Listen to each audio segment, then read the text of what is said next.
So 9/11, I was working at home. At that time, I had my own business as a healthcare recruiter. It was a really eye-opening moment for me for many reasons, and a big catalyst in me taking a moment to pause and say, anything could happen anytime to anyone, and thinking about all the first responders and just the way they had to pull together to help everybody made me kind of think back to my childhood and go, what am I doing with my career? I mean, what do I want? My name is Ballou, and I am a nurse practitioner here at SEARHC in Wrangell. So Dwayne works actually here at SEARHC now. When I met him, like me, we've both had a lot of different careers. He has been a police officer, he was an engineer. We've got a lot in common. We both kind of go nonstop. I think the biggest joke people say to us is, when do you guys sleep? But we both like to be busy. We share very similar interests, but I also call him, he's more of the quiet one, the grounding one, the one that pulls me back from doing rash, silly things. Summers with my grandmother would be the memory I hold on to closest from my childhood. She had me constantly doing chores, but looking back on it, that really influenced me and my work ethic and influenced how I raised my kids.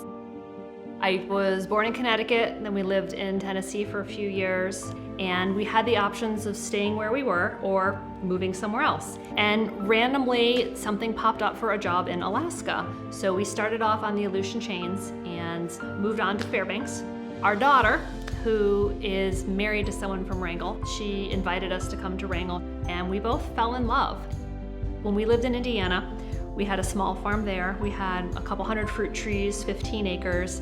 My kids were always helping us in the garden, and I loved it. So then when we moved to Alaska, it's like, how do I do this here?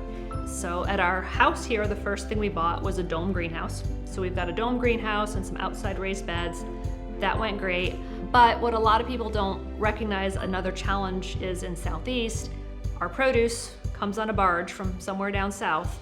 And I think you'll find most people don't eat a lot of produce here unless it's frozen or canned, because the quality's kind of hit and miss. So we've grown it for ourselves and our family. And I'm like, why not do it on a bigger scale? I want to be able to provide some nutrition to the community.